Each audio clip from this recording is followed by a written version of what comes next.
अपनी देवरानी को बाल में सीरम लगाता देखकर निशा मौका देखकर उसकी गैर मौजूदगी में अब छुप छुप कर नेहा के शैम्पू, कंडीशनर, हेयर मास्क इस्तेमाल करती है। ऐसे ही एक दिन, अच्छा तो शैम्पू करने के बाद इस कंडीशनर को लगाकर फिर से सर धोना है, तभी तो कहूँ मेरी देवरानी को इतना समय क्यों लगता है।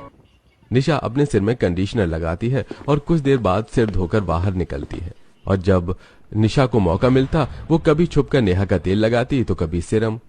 शीशे के सामने बैठी निशा, सच में ये सीरम कितना अच्छा है, इसे लगाते ही मेरे बालों में चमक आ गई।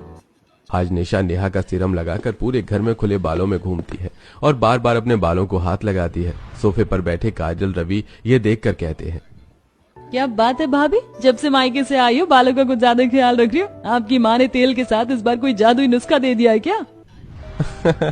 काजल भाभी अपने बालों का कितना ही ख्याल क्यों न रख लें, पर उनके बाल नेहा के बाल की तरह नहीं हो सकते। तुम लोग फिर शुरू हो गए। मेरी दोनों बहू के बाल बहुत अच्छे, खबरदार अब किसी ने भी ऐसी बात की तो। शांति की डांट सुनकर रवि और काजल चुप हो जाते हैं। तो वहीं नेहा भी अपने कमरे में और अपने आप को शीशे में देखती है और बैग निकालकर एक तेल की कटोरी में कुछ कैप्सूल डालती है और उन्हें अपने सिर में लगाती है। सब मेरे बाल की कितनी तारीफ करते हैं, पर किसी को क्या पता मेरे ये बाल नकली हैं। मेरे सर पर तो सिर्फ खुला मैदान है और ये सब मेरी अपनी गलती की वजह से हुआ है। नेहा सिर पर तेल लगाती है और गहरी सोच में डूब जाती है। नेहा खुशी के साथ अपने कमरे में बैठी है।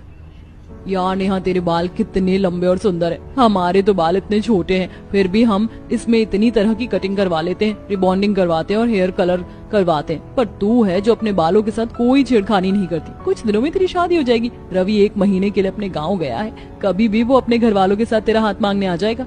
अभी भी मौका है, अपने बालों को और सुंदर बना।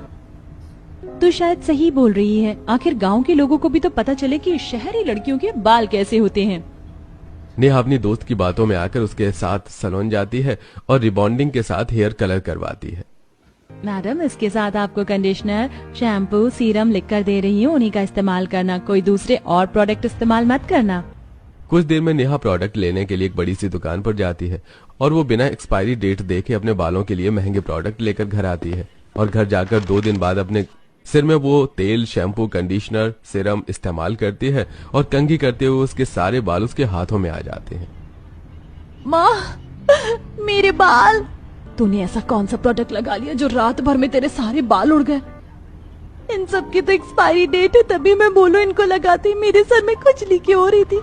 मुझे सर धोने के बाद कंडीशनर, सीरम लगाना ही नहीं चाहिए था, पर मुझे लगा इन्हें लगाने से मेरी खुजली बंद हो जाएगी। पर मैं ये नहीं जानती थी कि मैं गंजी हो जाऊंगी। नेहा अपना गंजा सिर देखकर रो रही होती है। तभी रवि का फोन आता है और वो नेहा की खुशखबरी सुनाता है, जिसे सुनकर नेहा और परेशान हो जाती है। अब मैं क्या करूँ माँ? मेरे सर में पहले जैसे बाल आने में पता नहीं कितने साल लग जाएंगे और अगले ही हफ्ते रवि अपनी फैमिली के साथ आ रहा है। तू फिक्र मत कर, मैं तुझे डॉक्टर के पास ले जाऊंगी और जब तक तेरे बाल नहीं आ जाते तू विग लगा के रखना, किसी को कुछ पता नहीं चलेगा। पुराने दिनों को याद करके नेहा की आंखें भर जाती हैं और वो अपने विग में तेल और सीरम लगाकर उसे पहन लेती है और घर वालों के सामने आती है। इसी तरह कुछ दिन बीत जाते हैं और नेहा देखती है कि उसकी जिठानी अपनी माँ का बनाया हुआ तेल काजल को लगा रही है। बाकी सब भी लिविंग हॉल में बैठे हैं। भाभी, आप कौन सा तेल लगाती हैं? पूरे घर में बदबू आ जाती है। देवर जी, ये मेरी माँ ने खुद घर में बनाया, 100 साल पुराना नुस्खा है। इसे लगाने से काजल के बाल पहले से अच्छे हुए हैं। बहू, घर की बनाई नेचुरल चीज ही अच्छी होती है, ना कि बाजार की। पर शहर में नौकरी करने वाले को क्या पता। सुन लिया भैया, पापा ने क्या बोला? अपने ससुर की बात सुनकर अब नेहा की नजर अपनी जिठानी के तेल पर पड़ती है और वो मौका देखकर अपनी जिठानी का तेल चोरी कर लेती है और कमरे में खिड़की दरवाजे बंद करके विग को निकाल कर बेड पर रख देती है। ये महंगे प्रोडक्ट और दवाइयाँ तो मेरे किसी काम के नहीं। क्या पता दीदी का ये तेल मेरे उजड़े चमन पर खेती ला दे। नेहा सारे प्रोडक्ट यूज करके थक चुकी थी, इसलिए वो अपनी जेठानी का तेल चोरी कर लेती है। इस तरह कुछ दिन बीत जाते हैं और एक दिन नेहा बाथरूम में बैठकर अपना विग धो रही होती है। पता नहीं कब मेरे सर में बाल आएंगे और मुझे इस विग से छुटकारा मिलेगा। इतनी मेहनत तो कभी मैंने अपने सर को धोने में नहीं की, जितना इस विग को नेचुरल दिखाने के लिए करना पड़ता है। नेहा विग को अच्छे से शैम्पू करती है, कंडीशनर लगाती है और बाथरूम में उसे हैंगर पर सूखने के लिए रख देती है। तो वहीं बाहर से शांति जोर जोर से दरवाजा पीटती है। बहू, और कितना समय लगेगा तुझे नहाने में? सही बोलती है बड़ी बहू, तू बड़ा समय लगाती है। 10 मिनट और निकल रही हूँ। ये विग जल्दी सूखती क्यों नहीं है? गीली लगाऊंगी तो गिरने का डर है। अब कुछ ही देर में नेहा अपनी विग लगाकर बाहर आती है और कमरे में जाकर फिर से विग को निकालती है और उसे हैंगर पर टांगकर हेयर ड्रायर से सुखाने लगती है। इसी तरह कुछ दिन बीत जाते हैं और एक शाम जब पूरा परिवार एक साथ बैठा होता है तो माँ, भाभी, एक बहुत बड़ी खुशखबरी है। भैया ने भी मेरी तरह कंपनी स्विच कर ली है। अब वो भी हमारे साथ गांव में रहकर ही काम करेंगे। आज शाम तक भैया आ जाएंगे तो क्यों ना हम सब कल बाहर पिकनिक पर चलें? हाँ, ये तो बहुत अच्छी बात है बेटा। अब मेरा पूरा परिवार एक साथ यहीं गांव में रहेगा। पूरा परिवार सुमित के आने से काफी खुश होता है तो वहीं निशा पूरे घर में अपना तेल ढूंढ रही होती है। क्या हुआ भाभी? भैया के आने की खुशी में इतनी पागल हो गई कि अभी से ही भैया को घर में ढूंढ रही हो? तुम्हारे भैया के आने की खुशी मुझे बहुत है, पर मैं अपना तेल ढूंढ रही हूँ। वैसे मैंने माँ को बोला है कि वो एक और शीशी लेकर आ जाए, पर वो पुरानी शीशी कहाँ चली गई समझ नहीं आ रहा। निशा पूरे घर में अपना तेल ढूंढती है पर उसे कहीं तेल नहीं मिलता तो वहीं खाली समय में नेहा अपना विग निकाल कर रख देती है और सिर पर तेल लगाती है। शाम को सुमित घर आता है और अगले दिन पूरा परिवार पिकनिक पर जाने के लिए तैयार हो जाता है। मैं पहले ही थका हुआ हूँ, सोचा था एक दिन आराम करूंगा, पर यहाँ गाड़ी में सामान रख रहा हूँ और कितना सामान है। भैया पिकनिक बनाने जा रहे हैं, खाने पीने का सामान तो लेकर ही जाएंगे ना। कुछ ही देर में पूरा परिवार एक पिकनिक स्पॉट पर जाता है और वहाँ चादर बिछाकर खाने पीने का सामान निकाल लेते हैं। अब जैसे ही वो लोग खाना शुरू करते हैं तेज आंधी तूफान चलने लगती है और धूल मिट्टी के साथ घास, कूड़े, पत्ते उड़ते हुए सभी के ऊपर आ जाते हैं। आज मैंने अपने बाल धोए थे, पर ये क्या देवरानी जी, आपके बाल में कितने सारे कूड़े, पत्ते, घास चिपक गए। ऐसा लग रहा है जैसे आपके नकली बाल हैं। आपके बाल से अच्छे तो मेरे बाल हैं, हाथ मारते ही साथ। मेरे बाल तो पहले से ही झाड़ू और झाड़ू हो गए इस आंधी तूफान में।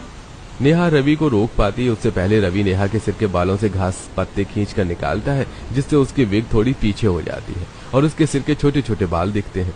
रवि और निशा को नेहा पर शक होता है और नेहा जल्दी से घूम जाती है और अपना विग ठीक करती है। मौसम बिगड़ता जा रहा है, जल्दी से सामान गाड़ी में रखो और चलो। अब पूरा परिवार घर आता है और नेहा जल्दी अपने कमरे में जाती है। निशा अपनी देवरानी का पीछा करती है और खिड़की से देखती है कि नेहा ने अपना विग निकाल कर बेड पर रखा है और कंघे की मदद से विग में फंसा कूड़ा निकाल रही है और अपने सिर में अपनी जेठानी का तेल लगा रही है। नेहा का गंजा सिर देखकर निशा के होश उड़ जाते हैं और वो सभी को बुलाती है। अपनी जेठानी की आवाज सुनकर नेहा भी दरवाजा खोल देती है और सभी नेहा का गंजा सिर देखकर हैरान रह जाते हैं। भाभी, आपके सर पर तो कुछ समय पहले इतने लंबे घने बाल थे, फिर एकदम से आपका सर उजड़ा चमन कैसे हो गया? अब समझ में आया मुझे, अचानक से मेरा तेल कहाँ गायब हो गया था। तो तुम हो वो चोर, पर तुम्हें ये सब करने की क्या जरूरत थी नेहा? नेहा, तुम गंजी हो और इतने दिनों से विग लगाकर हमें धोखा दे रही थी। किसी और को न सही, कम से कम मुझे तो अपनी सच्चाई बता देती। बस करो तुम लोग, मुझे तुमसे ये उम्मीद नहीं थी। क्या हुआ अगर बहू गंजी है तो? अब क्या तुम लोग मेरी बहू को उसके बालों से पसंद करोगे? बहू, तू हमें सच बता, तूने हम सबसे झूठ क्यों बोला? जहाँ सभी नेहा का गंजा सिर देखकर उसका मजाक बना रहे होते हैं तो वहाँ सिर्फ शांति नेहा को समझती है और नेहा रोते हुए सारा सच बताती है। मुझे डर था कि कहीं आप लोग मेरा मजाक न बनाओ, ये रवि रिश्ता न तोड़ दे। जेठानी जी के इतने सुंदर लंबे बाल है तो मैं आप सबके सामने गंजी कैसे घूम सकती थी? और जब मुझे पता चला कि इस तेल को लगाने से नंद जी के बाल पहले से अच्छे हुए तो मैंने ये तेल चोरी कर लिया। और सच में ये तेल बहुत अच्छा है, इस तेल की मदद से मेरे बाल आना शुरू हो रहे। मैंने सोचा था आप लोगों को कभी पता नहीं चलने दूंगी कि मैं गंजी हूँ, और जब मेरे बाल आ जाएंगे तो एक दिन बाल कटवा कर आ जाऊंगी और आप लोगों से झूठ बोलूंगी कि मुझसे लंबे बाल नहीं संभल रहे। पर ऐसा दिन आने से पहले आप लोगों को मेरा सच पता चल गया। नेहा, मैं तुम्हारा मजाक नहीं बना रही थी, बस मैं यकीन नहीं कर पा रही थी जो मैंने देखा। तुम्हें ये विग लगाने की जरूरत नहीं है। देखना, मेरी माँ का तेल लगाने से तुम्हारे सर में फिर से पहले जैसे बाल आ जाएंगे। और बहू, तुम अकेली गंजी नहीं हो। एक समय था जब मैं भी जवानी में ही गंजा हो गया था, तब मैंने भी विग का सहारा लिया था। हम एक परिवार हैं और तुम्हारे साथ हैं। अपने ससुराल वालों का साथ पाकर नेहा को बहुत अच्छा लगता है, जिसके बाद नेहा घर में विग पहनना छोड़ देती है और निशा अपनी देवरानी के सिर की चंपी करती है। और एक साल में नेहा के बाल कंधे तक आ जाते हैं और एक दिन दोनों देवरानी जेठानी मार्केट जाती हैं और नेहा के छोटे बाल देखकर उसकी पड़ोसन बोलती है, नेहा, बहुत तुम्हारी जेठानी ने जलन में आकर तुम्हारे सारे बाल काट दिए क्या? कहाँ तुम्हारे बाल घुटने से लंबे थे और अब कंधे तक? आंटी जी, ऐसा बिल्कुल नहीं है। आज जो मेरे कंधे तक बाल हैं वो मेरी जेठानी की वजह से हैं और मैंने अपने पुराने बालों को टाटा बाय बाय कर दिया है।